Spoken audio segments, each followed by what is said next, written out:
ਸਤਿ ਸ਼੍ਰੀ ਅਕਾਲ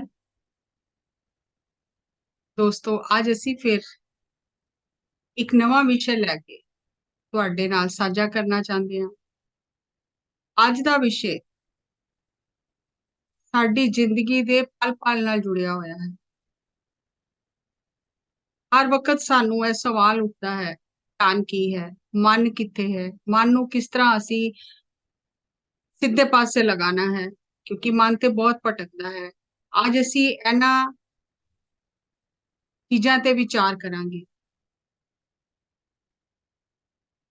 ਧਿਆਨ ਕੀ ਹੈ, ਮਨ ਕਿੱਥੇ ਹੈ ਤੇ ਮਨ ਨੂੰ ਕਿਸ ਤਰ੍ਹਾਂ ਜੋੜਨਾ ਹੈ, ਲਗਾਣਾ ਕਿਸ ਤਰ੍ਹਾਂ ਹੈ। ਕਬੀਰ ਜੀ ਕਹਿੰਦੇ ਹਨ, ਕਬੀਰ ਮਨ ਪੰਖੀ ਭਇਓ ਉੱਡ ਉੱਡ ਦਹਿ ਦਿਸ ਜਾਏ, ਕਿ ਇਹ ਮਨ ਜਿਹੜਾ ਹੈ ਇਹ ਪੰਛੀ ਦੀ ਨਿਆਈ ਹੋ ਗਿਆ ਤੇ ਉੱਡ ਉੱਡ ਕੇ 10 ਪਾਸੇ ਜਾਂਦਾ ਹੈ, ਇੱਕ ਪਾਸੇ ਨਹੀਂ 10 ਪਾਸੇ ਜਾਂਦਾ ਹੈ। ਤੇ ਕਹਿੰਦੇ ਨੇ ਜੋ ਜੈਸੀ ਸੰਗਤ ਮਿਲੇ ਸੋ ਤੈਸੋ ਫਲ ਖਾਏ, ਤੇ ਜਿਹੋ ਜੀ ਇਸ ਮਨ ਨੂੰ ਸੰਗਤ ਮਿਲਦੀ ਏ ਇਹਨੂੰ ਉਹ ਸੰਗਤ ਦਾ ਹੀ ਫਲ ਮਿਲਦਾ ਹੈ।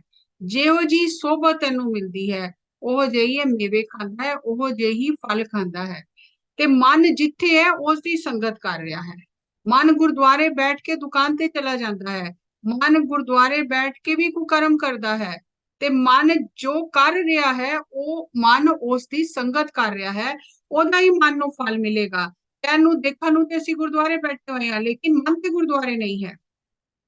ਮਨ ਤੇ ਦੁਕਾਨ ਤੇ ਹੈ, ਮਨ ਤੇ ਬੇਈਮਾਨੀਆਂ ਸੋਚ ਰਿਹਾ ਹੈ, ਮਨ ਤੇ ਕੁਕਰਮ ਕਰ ਰਿਹਾ ਹੈ, ਬੁਰੇ ਵਿਚਾਰ ਕਰ ਰਿਹਾ ਹੈ, ਰੂਪ ਰੰਗ ਰਸ ਦੇਖ ਰਿਹਾ ਹੈ, ਨਜ਼ਰਾਂ ਕੁਝ ਹੋਰ ਦੇਖ ਰਹੀਆਂ ਹਨ, ਕਹਿਣ ਨੂੰ ਤਾਂ ਬਾਣੀ ਸੁਣ ਰਹੇ ਹਾਂ। ਤੇ ਸਾਹਿਬ ਸ੍ਰੀ ਗੁਰੂ ਨਾਨਕ ਦੇਵ ਜੀ, ਸਾਰੇ ਗੁਰੂਆਂ ਨੇ, ਸਾਰੇ ਸੰਤਾਂ ਭਗਤਾਂ ਨੇ ਇਹ ਕਿਹਾ ਹੈ, ਮਨ ਜਿੱਥੇ ਹੈ ਉਸ ਦੀ ਸੰਗਤ ਕਰ ਰਿਹਾ ਹੈ। ਸਾਰੀ ਧਰਮ ਦੀ ਅਧਿਆਤਮ ਦੀ ਸਾਧਨਾ ਮਨ ਨੂੰ ਸਾਧਨੇ ਤੇ ਹੈ। ਮਨ ਜੀਤੇ ਜਗ ਜੀਤ, ਜਿਹਨੇ ਮਨ ਨੂੰ ਜਿੱਤ ਲਿਆ ਉਹਨੇ ਸਭ ਕੁਝ ਜਿੱਤ ਲਿਆ। ਲੇਕਿਨ ਮਨ ਜਿੱਤਿਆ ਕਿਸ ਤਰ੍ਹਾਂ ਜਾਏ, ਇਹ ਸਵਾਲ ਉੱਠਦਾ ਹੈ। ਕਿਉਂਕਿ ਮਨ ਤੇ ਇੱਕ ਪਾਸੇ ਨਹੀਂ ਭਜਦਾ, ਹਜ਼ਾਰਾਂ ਪਾਸੇ ਭਜਦਾ ਹੈ। ਸਾਡੇ ਮਨ ਦੇ ਤੇ ਹਜ਼ਾਰਾਂ ਟੁਕੜੇ ਹੋ ਗਏ ਨੇ, ਹੁਣ ਉਹਨਾਂ ਹਜ਼ਾਰਾਂ ਟੁਕੜਿਆਂ ਨੂੰ ਜੋੜਨਾ ਕਿਸ ਤਰ੍ਹਾਂ ਹੈ, ਕਿਉਂਕਿ ਚਾਰੋਂ ਪਾਸੇ ਭੱਜੇਗਾ ਤੇ ਜੋ ਵੀ ਮਿਲਦਾ ਹੈ ਉਹਦੇ ਨਾਲ ਇਹਦੀ ਤਸੱਲੀ ਨਹੀਂ ਹੁੰਦੀ, ਫਿਰ ਹੋਰ ਭਜਦਾ ਹੈ। ਜਿੰਨਾ ਜ਼ਿਆਦਾ ਭਜਦਾ ਹੈ ਓਨਾ ਜ਼ਿਆਦਾ ਬੇਚੈਨ ਹੁੰਦਾ ਹੈ। ਔਰ ਜਿਸ ਦੀ ਇਹ ਸੰਗਤ ਕਰ ਰਿਹਾ ਹੈ ਮਨੋ, ਉਹਦਾ ਹੀ ਇਹਨੂੰ ਫਲ ਮਿਲੇਗਾ। ਉੱਤੋਂ ਤੇ ਲੰਗਰ ਲਗਾ ਰਿਹਾ ਹੈ, ਪਾਠ ਕਰ ਰਿਹਾ ਹੈ, ਪੂਜਾ ਕਰ ਰਿਹਾ ਹੈ, ਲੇਕਿਨ ਮਨ ਵਿੱਚ ਕੀ ਚੱਲ ਰਿਹਾ ਹੈ। ਤੇ ਮਨ ਜਿਸ ਦੀ ਸੰਗਤ ਕਰਦਾ ਉਹੀ ਫਲ ਮਿਲੇਗਾ। ਜੈਸਾ ਸੇਵੇ ਤੈਸਾ ਹੋਏ, ਅੰਦਰ ਜੋ ਜੀ ਹੋਏ ਸੋ ਉਗਵੇ, ਮੂੰਹ ਕਾ ਕੀਆ ਵਾਓ। ਜੋ ਮਨ ਵਿੱਚ ਚੱਲ ਰਿਹਾ ਹੈ ਬੀਜ ਉਹੀ ਉੱਗੇਗਾ। ਮੂੰਹ ਤੋਂ ਤੇ ਬਹੁਤ ਅੱਛੀਆਂ ਅੱਛੀਆਂ ਗੱਲਾਂ ਕਰ ਰਿਹਾ ਹੈ, ਲੇਕਿਨ ਮਨ ਵਿੱਚ ਕੀ ਚੱਲ ਰਿਹਾ ਹੈ, ਉਹ ਬੀਜ ਹਨ ਵਿਚਾਰ ਇਹਦੇ। ਤੇ ਜੈਸੇ ਵਿਚਾਰ ਕਰ ਰਿਹਾ ਹੈ ਵੈਸਾ ਹੀ ਪੌਦਾ ਉੱਗੇਗਾ ਤੇ ਉਹੀ ਇਹਨੂੰ ਕੱਟਣਾ ਪਏਗਾ। ਹੋਰ ਕੋਈ ਰਸਤਾ ਨਹੀਂ ਹੈ ਇਹਦੇ ਬਚਣ ਦਾ। ਇਸ ਲਈ ਬਾਣੀ ਵਿੱਚ ਕਿਹਾ ਗਿਆ, ਗਿਆਨ ਕਾ ਬੱਤਾ ਮਨ ਰਹੇ ਗੁਰ ਬਿਨ ਗਿਆਨ ਨਾ ਹੋਏ। ਮਨ ਨੂੰ ਪਕੜਨ ਲਈ, ਮਨ ਨੂੰ ਬੰਨਣ ਲਈ ਗੁਰੂ ਦਾ ਗਿਆਨ ਚਾਹੀਦਾ ਹੈ। ਗੁਰੂ ਦੇ ਗਿਆਨ ਤੋਂ ਬਿਨਾ ਮਨ ਵਸ ਵਿੱਚ ਨਹੀਂ ਆਉਂਦਾ। ਅਸੀਂ ਜੋ ਮਰਜ਼ੀ ਕਰ ਲਈਏ, ਜੋ ਵੀ ਕਰਾਂਗੇ ਉਹ ਮਨ ਦੇ ਦਾਇਰੇ ਵਿੱਚ ਹੈ, ਤੇ ਜੋ ਮਨ ਦੇ ਦਾਇਰੇ ਵਿੱਚ ਹੈ ਉਹਦੇ ਨਾਲ ਮਨ ਕਦੀ ਵੀ ਵਸ ਵਿੱਚ ਨਹੀਂ ਆਏਗਾ। ਇਹਨੂੰ ਅਗਰ ਇੱਕ ਉਦਾਹਰਨ ਨਾਲ ਸਮਝਾਇਆ ਜਾਏ, ਮੰਨ ਲਓ ਇੱਕ ਕੰਪਨੀ ਦਾ ਮਾਲਕ ਹੈ। ਮਾਲਕ ਆਪਣੇ ਥੱਲੇ ਦੇ ਨੌਕਰਾਂ ਨੂੰ ਤੇ ਜੋ ਚਾਹੇ ਉਹਨਾਂ ਕੋਲੋਂ ਕੰਮ ਕਰਾ ਸਕਦਾ, ਉਹਨਾਂ ਨੂੰ ਕਰਨਾ ਹੀ ਪਏਗਾ, ਲੇਕਿਨ ਨੌਕਰ ਮਾਲਕ ਕੋਲੋਂ ਕੰਮ ਨਹੀਂ ਕਰਾ ਸਕਦੇ। ਉਸ ਤੋਂ ਵੱਡਾ ਕੋਈ ਉੱਚਾ ਬੰਦਾ ਚਾਹੀਦਾ ਹੈ, ਜਿਸਦਾ ਉਹਨੂੰ ਮਾਲਕ ਨੂੰ ਡਰ ਹੋਵੇ, ਸਰਕਾਰ ਦਾ ਡਰ ਹੁੰਦਾ ਹੈ, ਤੇ ਫਿਰ ਉਸ ਹਿਸਾਬ ਨਾਲ ਉਹ ਕੰਮ ਕਰਦਾ ਕਿ ਕਿਧਰੇ ਮੈਂ ਫਸ ਨਾ ਜਾਵਾਂ। ਤੇ ਮਨ ਜਿਹੜਾ ਹੈ ਇਹਨੂੰ ਗੁਰੂ ਤੋਂ ਬਿਨਾ ਕੋਈ ਵੀ ਇਹਨੂੰ ਕਾਬੂ ਨਹੀਂ ਕਰ ਸਕਦਾ। ਗੁਰੂ ਦੇ ਗਿਆਨ ਨਾਲ ਹੀ ਮਨ ਜਿਹੜਾ ਹੈ ਉਹ ਕਾਬੂ ਵਿੱਚ ਆਉਂਦਾ ਹੈ। ਮਨ ਨੂੰ ਅਸੀਂ ਗੁਰੂ ਦੇ ਗਿਆਨ ਨਾਲ, ਗੁਰੂ ਦੇ ਦਿੱਤੇ ਵਚਨਾਂ ਨਾਲ, ਗੁਰੂ ਦੇ ਦਿੱਤੇ ਨਿਯਮਾਂ ਨਾਲ, ਗੁਰੂ ਦੇ ਦਿੱਤੇ ਸਿਧਾਂਤਾਂ ਨਾਲ ਬਣਨਾ ਹੈ। ਮਨ ਨੂੰ ਬਾਂਦਰ ਕਿਹਾ ਗਿਆ ਹੈ। ਬਾਂਦਰ ਕਿਉਂ ਕਿਹਾ ਗਿਆ ਹੈ? ਬਾਂਦਰ ਇੱਕ ਜਗ੍ਹਾ ਟਿਕ ਕੇ ਬੈਠ ਹੀ ਨਹੀਂ ਸਕਦਾ। ਮਨ ਵੀ ਬਾਂਦਰ ਦੀ ਨਿਆਈ ਹੈ। ਮਨ ਨੂੰ ਬਾਣੀ ਵਿੱਚ ਖੋਤਾ ਵੀ ਕਿਹਾ ਗਿਆ ਹੈ, ਗਧਾ ਵੀ ਕਿਹਾ ਗਿਆ ਹੈ। ਤੇ ਗਧੇ ਨੂੰ ਜਿਸ ਵੇਲੇ ਭਾਰ ਉਹਦੇ ਤੇ ਲੱਦਦੇ ਹਨ ਤਾਂ ਹੀ ਉਹਦਾ ਪੈਰ ਖੋਲਦੇ ਹਨ, ਇਹ ਤਾਂ ਮਾਲਕ ਨੂੰ ਵੀ ਆਪਣੇ ਦੁਲੱਤੀ ਮਾਰ ਦਿੰਦਾ ਹੈ। ਐਸੇ ਤਰ੍ਹਾਂ ਜੋ ਬਾਂਦਰ ਹੈ, ਇੱਕ ਡਾਲੀ ਤੋਂ ਦੂਜੀ ਡਾਲੀ, ਇੱਕ ਪੇੜ ਤੋਂ ਦੂਜੇ ਪੇੜ ਭੱਜਦਾ ਹੀ ਰਹਿੰਦਾ ਹੈ, ਬੈਠ ਨਹੀਂ ਸਕਦਾ। ਤੇ ਮਨ ਬਾਂਦਰ ਦੀ ਨਿਆਈ ਭੱਜਦਾ ਹੀ ਰਹਿੰਦਾ ਹੈ, ਬੈਠਦਾ ਹੀ ਨਹੀਂ, ਟਿਕਦਾ ਹੀ ਨਹੀਂ। ਤੇ ਮਨ ਨੂੰ ਬੰਨਣ ਲਈ ਗੁਰੂ ਦਾ ਗਿਆਨ ਚਾਹੀਦਾ ਹੈ। ਜਿਹੜੇ ਬੰਦੇ ਬਾਂਦਰ ਨੂੰ ਵਸ ਵਿੱਚ ਕਰਦੇ ਹਨ, ਬਾਂਦਰ ਨੂੰ ਪਕੜਦੇ ਹਨ, ਲਾਲਚ ਕਰਕੇ ਬਾਂਦਰ ਪਕੜਿਆ ਜਾਂਦਾ ਹੈ। ਇੱਕ ਮਟਕੇ ਵਿੱਚ ਛੋਲੇ ਪਾ ਕੇ ਉਹਦਾ ਮੂੰਹ ਸੌੜਾ ਹੁੰਦਾ ਹੈ ਤੇ ਉਹ ਰੱਖ ਦਿੰਦੇ ਨੇ, ਤੇ ਬਾਂਦਰ ਛੋਲੇ ਵੇਖ ਕੇ ਆਂਦਾ ਤੇ ਜਿਸ ਵੇਲੇ ਉਹ ਮੁੱਠੀ ਖੁੱਲੀ ਹੁੰਦੀ ਹੈ ਉਹਦੇ ਚ ਪਾਉਂਦਾ ਹੈ ਤੇ ਮੁੱਠੀ ਪੈ ਜਾਂਦੀ ਹੈ। ਜਿਸਲੇ ਮੁੱਠੀ ਭਰ ਲੈਂਦਾ तो ਭਰੀ ਹੋਈ ਮੁੱਠੀ ਬਾਹਰ ਨਹੀਂ ਨਿਕਲਦੀ, ਔਰ ਬੜੀ ਕੋਸ਼ਿਸ਼ ਕਰਦਾ ਔਰ ਉਹ ਪਕੜਿਆ ਜਾਂਦਾ ਹੈ। ਤੇ ਜਿਸ ਵੇਲੇ ਉਹਨੂੰ ਵਸ ਵਿੱਚ, ਹੁਣ ਜਿਹਨੇ ਪਕੜਿਆ ਉਹਨੇ ਉਹਨੂੰ ਵਸ ਵਿੱਚ ਕਰਨਾ, ਤਾਂ ਉਹਦੇ ਗਲੇ ਵਿੱਚ ਇੱਕ ਰੱਸੀ ਬੰਨ ਦਿੰਦਾ ਹੈ, ਜੰਜੀਰ ਪਾ ਦਿੰਦਾ ਹੈ। ਔਰ ਜਿਸ ਵੇਲੇ ਉਹਦੇ ਗਲੇ 'ਚ ਜੰਜੀਰ ਪਾ ਦਿੰਦਾ ਹੈ ਤਾਂ ਉਹਨੂੰ ਜੰਜੀਰ ਇੰਨੀ ਲੰਬੀ ਰੱਖਦਾ ਹੈ ਰੱਸੀ ਕਿ ਉਹ 100 ਫੁੱਟ ਤੱਕ ਇੱਧਰ ਉੱਧਰ ਘੁੰਮਦਾ ਰਹੇ।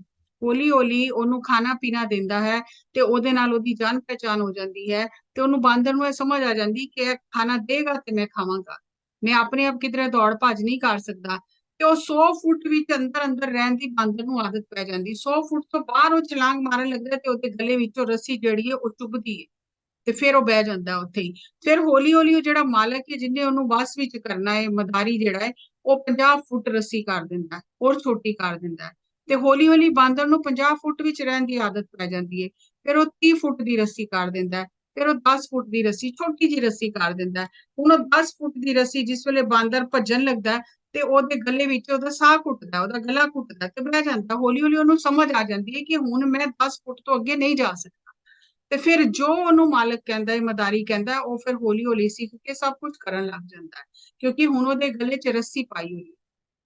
ਤੇ ਐਸੇ ਤਰ੍ਹਾਂ ਸਾਡੇ ਮਨ ਨੂੰ ਗੁਰੂ ਦੇ ਗਿਆਨ ਦੀ ਰੱਸੀ ਚਾਹੀਦੀ ਹੈ। ਗੁਰੂਆਂ ਦੇ ਦਿੱਤੇ ਸਿਧਾਂਤਾਂ ਤੇ ਜਿਸ ਵੇਲੇ ਅਸੀਂ ਚੱਲਾਂਗੇ, ਜਿਹੜੇ ਸਾਨੂੰ ਨਿਯਮ ਦਿੱਤੇ ਹਨ, ਬਾਣੀ ਪੜੋ, ਸਿਮਰਨ ਕਰੋ, ਸੇਵਾ ਕਰੋ, ਜਿਸ ਵੇਲੇ ਅਸੀਂ ਉਹ ਕਰਾਂਗੇ ਤੇ ਤਾਂ ਸਾਡਾ ਮਨ ਕਾਬੂ ਵਿੱਚ ਆਏਗਾ। ਇਹਦੇ ਵਿੱਚ ਦੋ ਗੱਲਾਂ ਬਹੁਤ ਧਿਆਨ ਰੱਖਣ ਵਾਲੀਆਂ ਹਨ।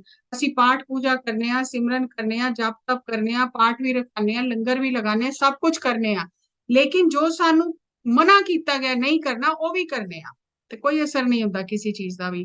ਧੋਖਾ ਨਹੀਂ ਕਰਨਾ, ਬੇਈਮਾਨੀ ਨਹੀਂ ਕਰਨੀ, ਕਿਸੇ ਨੂੰ ਦਿਲ ਨਹੀਂ ਦੁਖਾਣਾ, ਕਿਸੇ ਦੀ ਜੀਵ ਹੱਤਿਆ ਨਹੀਂ ਕਰਨੀ, ਕਿਸੇ ਦਾ ਹੱਕ ਨਹੀਂ ਮਾਰਨਾ, ਲੇਕਿਨ ਅਸੀਂ ਉਹ ਸਾਰੀਆਂ ਚੀਜ਼ਾਂ ਕਰਦੇ ਹਾਂ, ਨਾਲ ਅਸੀਂ ਪਾਠ ਪੂਜਾ ਵੀ ਕਰਨੇ ਆ, ਤੇ ਕੋਈ ਫਾਇਦਾ ਨਹੀਂ ਹੋਇਆ, ਕਿਉਂਕਿ ਅਸੀਂ ਗੁਰੂ ਦੇ ਗਿਆਨ ਨੂੰ ਜੀਵਨ ਚ ਉਤਾਰਿਆ ਹੀ ਨਹੀਂ। ਕਹਿੰਦੇ ਨੇ ਗਿਆਨ ਕਾ ਬੱਤਾ ਮਨ ਰਹੇ, ਗੁਰ ਬਿਨ ਗਿਆਨ ਨਾ ਹੋਏ।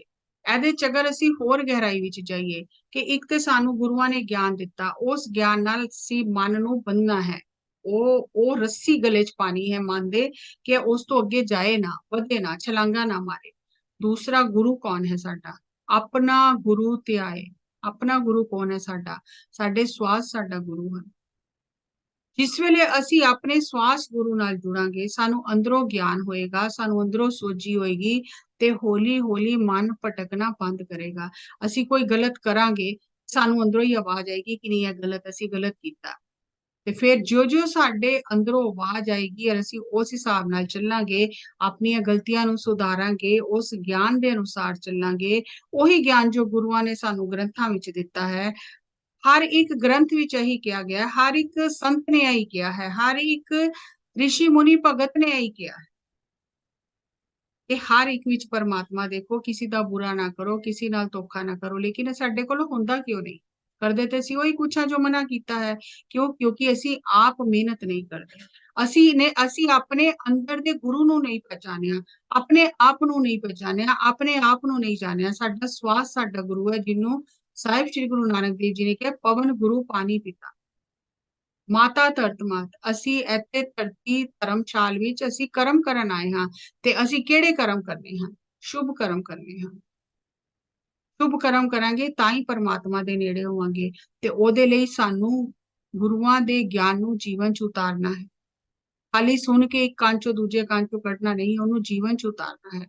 ਔਰ ਜਿਉਂ-ਜਿਉਂ ਅਸੀਂ ਸਾਧਨਾ ਕਰਾਂਗੇ, ਆਪਣੇ ਅੰਦਰ ਆਪਣੀ ਆਤਮਾ ਦੇ ਨੇੜੇ ਜਾਵਾਂਗੇ, ਮਨ ਜਿਹੜਾ ਹੈ ਇਹ ਸਵਾਸਾਂ ਤੋਂ ਊਰਜਾ ਲੈ ਕੇ ਬਾਹਰ ਭੱਜਦਾ ਹੈ।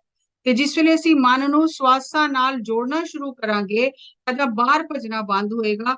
ਔਰ ਜਿਉਂ-ਜਿਉਂ ਮਨ ਬਾਹਰ ਭੱਜਣਾ ਬੰਦ ਕਰੇਗਾ, ਸਵਾਸਾਂ ਦੀ ਚਾਕਰੀ ਕਰੇਗਾ, ਸਵਾਸਾਂ ਦੇ ਨਾਲ ਜੁੜ ਕੇ ਰਹੇਗਾ, ਹੌਲੀ ਹੌਲੀ ਸਾਨੂੰ ਅੰਦਰੋਂ ਗਿਆਨ ਹੋਣ ਲੱਗ ਜਾਏਗਾ। ਹੁਣ ਜਿਸ ਤਰ੍ਹਾਂ ਇੱਕ ਕਹਿੰਦੇ ਨੇ ਕਿ ਪੰਛੀ ਹੁੰਦਾ, ਜਹਾਜ਼ ਸਮੁੰਦਰ ਚ ਜਾ ਰਿਹਾ, ਚਾਰੋਂ ਪਾਸੇ ਕੋਈ ਥਾਂ ਨਹੀਂ ਹੈ ਬਹਿਣ ਦੀ, ਪੰਛੀ ਦੌੜ ਦੌੜ ਕੇ ਕਿੰਨਾ ਵੀ ਉਡਾਰੀਆਂ ਮਾਰੇ, ਅਖੀਰ ਉਹਨੇ ਵਾਪਸ ਜਹਾਜ਼ ਤੇ ਹੀ ਆਣਾ, ਕਿਉਂਕਿ ਕੋਈ ਜਗ੍ਹਾ ਹੀ ਨਹੀਂ ਹੈ ਬੈਠਣ ਦੀ। ਤੇ ਫਿਰ ਹੌਲੀ ਹੌਲੀ ਪੰਛੀ ਨੂੰ ਪਤਾ ਚੱਲ ਜਾਂਦਾ ਹੈ ਕਿ ਮੇਰੇ ਭੱਜਣ ਦੀ ਕੋਈ ਜਗ੍ਹਾ ਨਹੀਂ ਹੈ, ਮੈਂ ਇੱਥੇ ਹੀ ਟਿਕਣਾ। ਤੇ ਫਿਰ ਉਹ ਹੌਲੀ ਹੌਲੀ ਉਡਾਰੀਆਂ ਭਰਨੀਆਂ ਬੰਦ ਕਰ ਦਿੰਦਾ ਹੈ। ਇਹੀ ਮਨ ਦਾ ਹਾਲ ਹੈ। ਤੇ ਜਿਸ ਵੇਲੇ ਮਨ ਸਵਾਸਾਂ ਨਾਲ ਇੱਕ ਹੋਏਗਾ, ਵਾਪਸ ਆਪਣੇ ਘਰ ਆ ਜਾਏਗਾ। ਤੇ ਮਨ ਦਾ ਘਰ ਆਣਾ ਹੀ ਧਿਆਨ ਹੈ। ਇਹ ਜਨਮਾਂ ਜਨਮਾਂ ਤੋਂ ਬਾਹਰ ਹੀ ਭਟਕ ਰਿਹਾ ਹੈ, ਤੇ ਘਰ ਆਇਆ ਹੀ ਨਹੀਂ। ਤੇ ਜਿਸ ਵੇਲੇ ਮਨ ਵਾਪਸ ਆਪਣੇ ਘਰ ਆ ਜਾਏਗਾ, ਤੇ ਐਸੇ ਨੂੰ ਹੀ ਧਿਆਨ ਕਿਹਾ ਗਿਆ ਹੈ। ਇਹਨੂੰ ਕਿਧਰੇ ਬੈਠਣ ਨਾ ਦਿਓ। ਜਿਸ ਤਰ੍ਹਾਂ ਪੰਛੀ ਨੂੰ ਕਿਧਰੇ ਬਹਿਣ ਦੀ ਜਗ੍ਹਾ ਨਹੀਂ ਮਿਲਦੀ, ਇਹਨੂੰ ਕਿਧਰੇ ਹੀ ਬੈਠਣ ਨਾ ਦਿਓ। ਜਿੱਥੇ ਜਾਏ ਉੱਥੋਂ ਵਾਪਸ ਮੋੜ ਕੇ ਸਵਾਸਾਂ ਤੇ ਲਿਆਓ।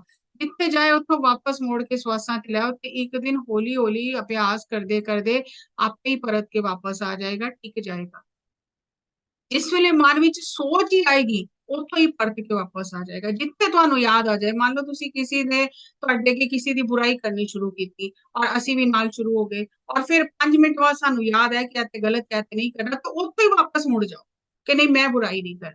ਕਿਸੇ ਦੀ ਨਿੰਦਾ ਹੋ ਰਹੀ ਹੈ, ਤੁਸੀਂ ਸੁਣਨੀ ਸ਼ੁਰੂ ਕੀਤੀ, ਜਾਂ ਤੁਸੀਂ ਵਿੱਚ ਹਾਮੀ ਵੀ ਭਰੀ, ਫਿਰ ਤੁਹਾਨੂੰ ਯਾਦ ਆ ਗਿਆ ਕਿ ਨਹੀਂ, ਨਿੰਦਾ ਨਹੀਂ ਕਰਨੀ, ਉੱਥੋਂ ਹੀ ਵਾਪਸ ਮੁੜ ਜਾਓ। ਜਿੱਥੇ ਜਿੰਨੀ ਦੂਰ ਗਏ ਉੱਥੇ ਹੀ ਵਾਪਸ ਮੁੜ ਜਾਓ। ਹੌਲੀ ਹੌਲੀ ਵਾਪਸ ਮੁੜਨਾ ਇੰਨਾ ਜਲਦੀ ਹੋ ਜਾਏਗਾ, ਮੋੜ ਇੰਨਾ ਛੋਟਾ ਹੋ ਜਾਏਗਾ ਕਿ ਤੁਹਾਨੂੰ ਵਿਚਾਰ ਹੀ ਆਏਗਾ, ਤੁਸੀਂ ਵਾਪਸ ਮੁੜ ਜਾਓ।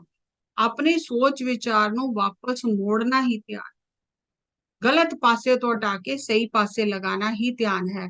ਤੇ ਇੱਕ ਵਾਰੀ ਇੱਕ ਬਹੁਤ ਸੋਹਣੀ ਸਾਖੀ ਆਂਦੀ ਹੈ ਕਿ ਸਾਹਿਬ ਸ੍ਰੀ ਗੁਰੂ ਗੋਬਿੰਦ ਸਿੰਘ ਜੀ ਦੇ ਟਾਈਮ ਦੀ, ਕਿ ਉੱਥੇ ਇੱਕ ਮੇਲਾ ਲੱਗਾ ਅਨੰਦਪੁਰ ਸਾਹਿਬ, ਔਰ ਨਾਟਕ ਮੰਡਲੀਆਂ ਬਹੁਤ ਆਈਆਂ, ਤੇ ਸਿੱਖਾਂ ਦਾ ਬਹੁਤ ਮਨ ਅਸੀਂ ਜਾਈਏ। ਤੇ ਕੁਝ ਸਿੱਖ ਜਿਹੜੇ ਸੀ ਉਹਨਾਂ ਨੇ ਕਿਹਾ ਜੀ ਅਸੀਂ ਤੇ ਵੇਖਣ ਮੇਲਾ ਜਾਣਾ ਹੈ। ਤੇ ਕੁਝ ਜਿਹੜੇ ਡਰ ਦੇ ਮਾਰੇ ਕਹਿਣ ਲੱਗੇ ਨਹੀਂ ਅਸੀਂ ਨਹੀਂ ਜਾਣਾ, ਗੁਰੂ ਜੀ ਨੂੰ ਪਤਾ ਲੱਗ ਜਾਏਗਾ ਤੇ ਗੁੱਸਾ ਕਰਨਗੇ, ਅਸੀਂ ਨਹੀਂ ਜਾਣਾ। ਲੇਕਿਨ ਕੁਝ ਜਿਹੜੇ ਸੀ ਉਹ ਹਿੰਮਤ ਕਰਕੇ ਚਲੇ ਗਏ ਕਿ ਅਸੀਂ ਤੇ ਜਾਣਾ, ਦੇਖਣਾ, ਜੋ ਹੋਏਗਾ ਦੇਖਿਆ ਜਾਏਗਾ।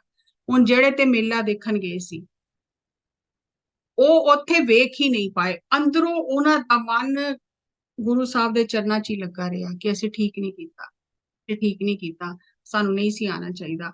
ਧਿਆਨ ਗੁਰੂ ਦੇ ਚਰਨਾਂ 'ਚ ਰਿਹਾ। ਤੇ ਜਿਹੜੇ ਉੱਥੇ ਪਹਿਰੇਦਾਰੀ ਕਰ ਰਹੇ ਸੀ, ਸੇਵਾ ਕਰ ਰਹੇ ਸੀ ਗੁਰੂ ਜੀ ਦੇ ਨੇੜੇ, ਉਹ ਮਨ ਵਿੱਚ ਸੋਚ ਰਹੇ ਸੀ ਪਤਾ ਨਹੀਂ ਉਹ ਕਿੰਨੇ ਆਨੰਦ ਵਿੱਚ ਨੇ, ਕਿੰਨੇ ਮਜ਼ੇ ਲੈ ਰਹੇ ਹੋਣਗੇ, ਕਿੰਨਾ ਉਹਨਾਂ ਨੂੰ ਆਨੰਦ ਆ ਰਿਹਾ ਹੈਗਾ, ਅਸੀਂ ਐਵੇਂ ਹੀ ਨਹੀਂ ਗਏ, ਅਸੀਂ ਵੀ ਚਲੇ ਜਾਂਦੇ ਤੇ ਚੰਗਾ ਸੀ, ਗੁਰੂ ਜੀ ਨੇ ਤਾਂ ਕੁਝ ਕਿਹਾ ਹੀ ਨਹੀਂ। ਤੇ ਜਿਹੜੇ ਕੋਲ ਬੈਠੇ ਨੇ ਉਹਨਾਂ ਦਾ ਮਨ ਮੇਲੇ ਵਿੱਚ ਲੱਗਾ ਹੋਇਆ, ਜਿਹੜੇ ਮੇਲੇ ਵਿੱਚ ਗਏ ਨੇ ਉਹਨਾਂ ਦਾ ਮਨ ਗੁਰੂ ਦੇ ਚਰਨਾਂ ਨਾਲ ਲੱਗਾ ਹੋਇਆ। ਲੇਕਿਨ ਇਹ ਰਮਜ ਕਿਹਨੂੰ ਸਮਝ ਆਏਗੀ, ਕਿਸੇ ਨੂੰ ਪਤਾ ਨਹੀਂ ਚੱਲੇਗਾ। ਤੇ ਉਹ ਆਪਣੇ ਥਾਂ ਅਫਸੋਸ ਕਰ ਰਹੇ ਸੀ ਮੇਲੇ 'ਚ ਕਿਉਂ ਨਹੀਂ ਗਏ, ਤੇ ਜਿਹੜੇ ਮੇਲੇ 'ਚ ਗਏ ਨੇ ਉਹ ਆਪਣੀ ਥਾਂ ਅਫਸੋਸ ਕਰ ਰਹੇ ਨੇ ਕਿ ਅਸੀਂ ਗੁਰੂ ਦੀ ਹਾਜ਼ਰੀ ਛੱਡ ਕੇ ਮੇਲੇ 'ਚ ਕਿਉਂ ਗਏ। ਤੇ ਜਿਸ ਵੇਲੇ ਗੁਰੂ ਸਾਹਿਬ ਕੋਲ ਆਏ, ਤੇ ਗੁਰੂ ਸਾਹਿਬ ਨੇ ਕਿਹਾ ਹਾਜ਼ਰ ਗੈਰ ਹਾਜ਼ਰ, ਗੈਰ ਹਾਜ਼ਰ ਹਾਜ਼ਰ,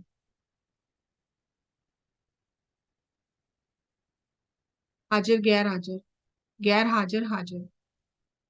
ਜਿਹੜੇ ਗੈਰ ਹਾਜ਼ਰ ਨੇ ਉਹਨਾਂ ਦੀ ਹਾਜ਼ਰੀ ਲੱਗ ਗਈ ਹੈ, ਤੇ ਜਿਹੜੇ ਹਾਜ਼ਰ ਨੇ ਉਹ ਗੈਰ ਹਾਜ਼ਰ ਹੋ ਗਏ ਨੇ। ਤੇ ਫਿਰ ਸਿੱਖਾਂ ਨੇ ਪੁੱਛਿਆ ਗੁਰੂ ਜੀ ਇਹ ਕੀ ਗੱਲ ਹੋਈ, ਤੇ ਉਹਨਾਂ ਨੇ ਕਿਹਾ ਜਿਹੜੇ ਗਏ ਸੀ ਉਹਨਾਂ ਦਾ ਮਨ ਤੇ ਇੱਥੇ ਜੁੜਿਆ ਹੋਇਆ, ਤੇ ਜਿਹੜੇ ਇੱਥੇ ਨੇ ਉਹਨਾਂ ਦਾ ਮਨ ਉੱਥੇ ਜੁੜਿਆ ਹੈ। ਤੇ ਫਲ ਤੇ ਉਹੀ ਮਿਲੇਗਾ ਜਿੱਥੇ ਮਨ ਜੁੜਿਆ ਹੋਇਆ। ਮਨ ਕਿਹਦੀ ਸੰਗਤ ਕਰ ਰਿਹਾ, ਮਨ ਗੁਰੂ ਦੀ ਸੰਗਤ ਕਰ ਰਿਹਾ ਜਾਂ ਸੰਸਾਰ ਦੀ ਸੰਗਤ ਕਰ ਰਿਹਾ? ਤੇ ਮਨ ਜਿਹਦੀ ਸੰਗਤ ਕਰ ਰਿਹਾ ਉਹੀ ਮਨ ਨੂੰ ਫਲ ਮਿਲੇਗਾ। ਤੇ ਇਸ ਲਈ ਮਨ ਨੂੰ ਜਿੰਨਾ ਦੂਰ ਜਾਏ ਵਾਪਸ ਜਲਦੀ ਮੋੜਨਾ, ਤੇ ਵਾਪਸ ਮੋੜਨ ਦਾ ਜਿਹੜਾ ਇੱਕ ਕਹਿੰਦੇ ਨਾ ਚਾਬੀ, ਉਹ ਸਾਡੇ ਸਵਾਸ ਨੇ। ਵਿਸ਼ਵਾਸਾਂ ਨਾਲ ਮਨ ਨੂੰ ਬਾਰ-ਬਾਰ ਵਾਪਸ ਮੋੜੋ, ਹੌਲੀ ਹੌਲੀ ਇਹਨੂੰ ਘਰ ਬੈਠਣਾ ਆ ਜਾਏਗਾ।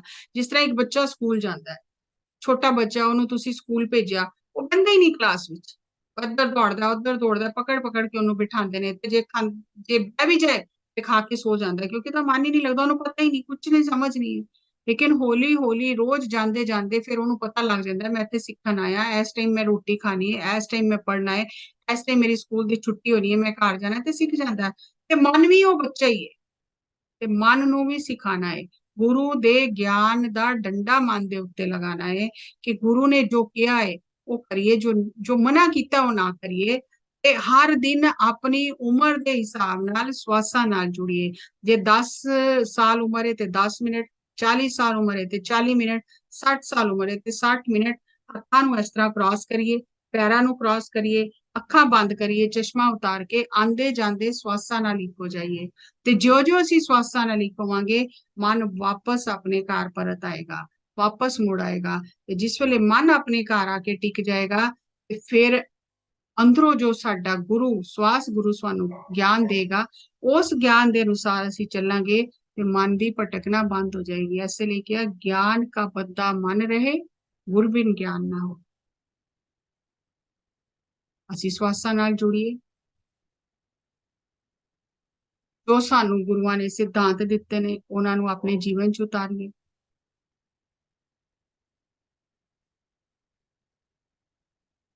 ਤੇ ਹਰ ਦਿਨ ਆਪਣੇ ਆਪ ਦੀ ਪੜਤਾਲ ਕਰਦੇ ਰਹੀਏ, ਧਿਆਨ ਕਰੀਏ, ਬਾਣੀ ਪੜ੍ਹੀਏ, ਸਤ ਸੰਗ ਕਰੀਏ, ਸੱਜਣ ਸੰਗਤ ਤੇ ਕਰੀਏ, ਸਾਧ ਸੰਗ ਕਰੀਏ, ਤਾਂ ਕਿ ਸਾਡਾ ਰਸਤਾ ਜਿਹੜਾ ਹੈ ਸੱਚ ਦਾ, ਉਸ ਤੇ ਅਸੀਂ ਚੱਲ ਸਕੀਏ।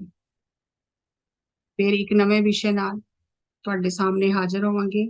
ਤਦ ਤੱਕ ਸਤਿ ਸ੍ਰੀ ਅਕਾਲ, ਧੰਨਵਾਦ।